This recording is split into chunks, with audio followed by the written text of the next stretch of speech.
Friends, welcome to my new blog. सर्वांना जय भीम. तर आज भीमराव रामजी आंबेडकर, डॉक्टर बाबासाहेब आंबेडकर जयंतीनिमित्त स्पेशल ब्लॉग आहे. तर आजच्या ब्लॉगमध्ये मी तुम्हाला इकडची विक्रोळीमधली जयंती, इकडचा मनोरंजन वगैरे सगळं दाखवणार आहे. आणि त्याआधी माझ्या आजोबांचं जे एक इंट्रोडक्शन आहे डॉक्टर बाबासाहेबांबद्दल छोटंसं. तर आपण त्यांना विचारूया त्यांच्याबद्दल थोडा इतिहास, त्यांच्याबद्दल माहिती, त्यांच्याबद्दलचा जो अनुभव आहे त्यांचा, तो ते शेअर करणार आहे. तर बनून राहा माझ्या ब्लॉगमध्ये आणि एन्जॉय करा माझा आजचा जयंतीचा 14 एप्रिल जयंतीचा ब्लॉग.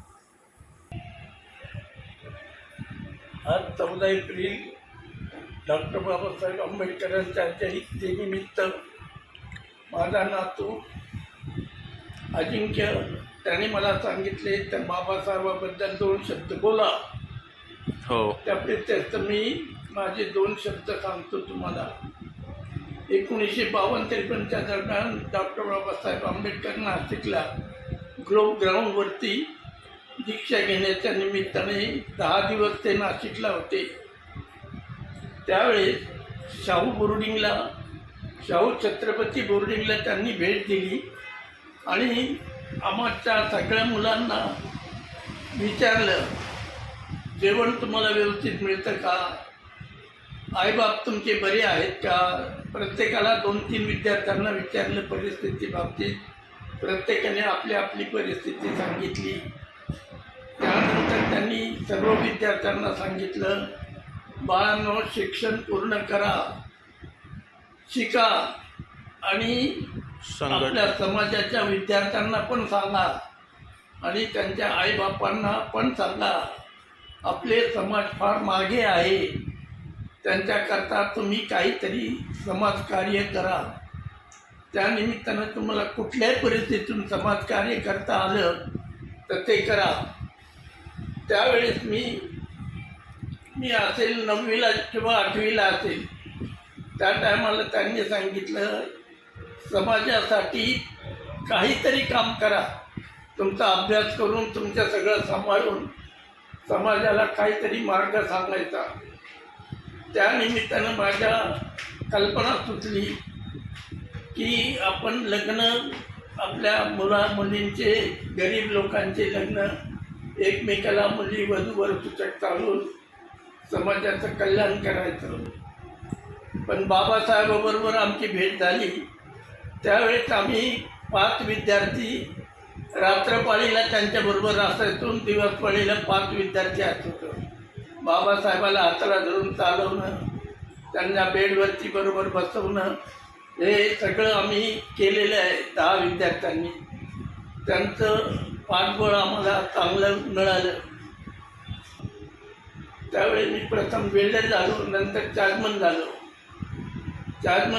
होता जवळजवळ 1956 साली, 56 सालची गोष्ट. मी जेवण करत बसलो होतो, रेडिओ लावला होता आणि बाबासाहेबांचं निधन झाले अशी वार्ता ज्यावेळेस रेडिओवरती आली त्यावेळेस मी जेवणच बंद केलं आणि मामीने बोलवलं, डॉक्टर बाबासाहेब आंबेडकर वारले म्हणून.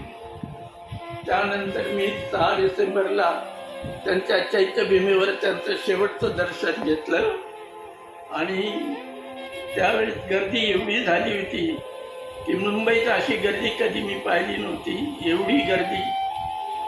आणि 6 डिसेंबरला चैत्यभूमीला दर्शन घेऊन संपूर्ण रात्रभर लोक होते आणि दुसऱ्या दिवशी घरी आलो तर दुसऱ्या दिवशी जिकडे ते कोणी म्हणे बाबासाहेब गेले, सारखे लोक रडत होते, खूप लोक रडत होते. दादरला उभं राहायला जागा नाही, एवढी पब्लिक. अरे बापरे, काय त्यांचं दर्शन ज्वारीवरती ठेवलं त्यांना. आणि किती लाख लोक असतील त्या दादरला मेन रोडला, तर कोणाला गावाहून सगळे लोक आले आणि चैत्यभूमीपर्यंत जाता किती रात्र झाली. आणि त्या चैत्यभूमीवरती पण मी गेलो आणि त्यांच्या अस्थिला हात सुद्धा लावला मी. ते माझ्या डोळ्यासमोर झालेली ही घटना आहे. पण बाबासाहेबांचं दर्शन मला झालं आणि त्यांच्या सांगण्यावरून मी आज माझी विवाह संस्था फॉरवर्ड आहे. आतापर्यंत मी 8,000 लग्न मी जमवलेले आहेत आणि अजूनही सारखे लग्न माझ्याकडून जमतात. इंदिरा गांधीचे संमेलनाचे बोर्ड मी लिहिले, ते इंदिरा गांधीने मला बोलवून सर्टिफिकेट दिलं सोशल वर्क करता म्हणून. आता माझं 93 वर्षाचं वय चालू आहे. तर असा अनुभव होता माझ्या आजोबांचा, जे काय त्यांनी शेअर केलं. खूप म्हणजे मला सुद्धा भरून आलं. त्यांचं जे शेअर करत होते ते त्यांच्याबद्दलची आठवणी वगैरे मला पण खूप म्हणजे बरं वाटलं ऐकून. आय होप तुम्ही पण म्हणजे एन्जॉय केलं असेल त्यांनी जे काही शेअर केलं. तर फ्रेंड्स, डॉक्टर बाबासाहेब आंबेडकरांनी सगळ्यांसाठी म्हणजे खूप काय केलेलं आहे. तर त्यांच्याबद्दल कितीही बोललं तरी ते कमी आहे. त्यांनी कधी असा जातीवाद वगैरे असं त्यांनी असं म्हणजे असं कधी असं कास्टिझम आपण जे बोलतो ते कधी केलं नाही. त्यांनी म्हणजे एक इक्वल समान म्हणजे सगळ्यांना न्याय त्यांनी दिलेला आहे माझ्या माहितीने तर. सो आय ट्रूली रिस्पेक्ट हिम. आता मिरवणूक आपण एन्जॉय करूया आणि व्हिडिओमध्ये तुम्हाला मी दाखवतो पण कुठे काय काय मनोरंजन चालू आहे बाबासाहेबांचं. ठीक आहे, तर बनून जा माझ्या ब्लॉगमध्ये आणि एन्जॉय करा. लवकरात लवकर उपस्थित राहायचं आहे. जय भीम.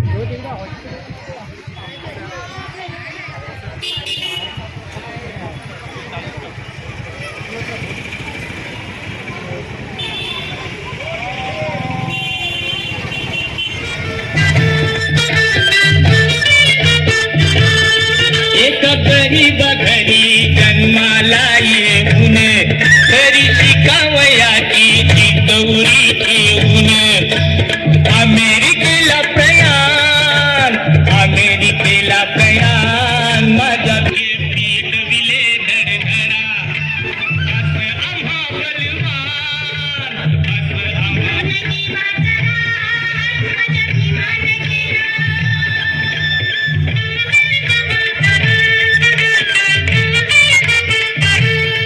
राज दरबारी अशी केली कारागिरी लोकशाहीचा तुरा लेऊन आपल्या शिरी काय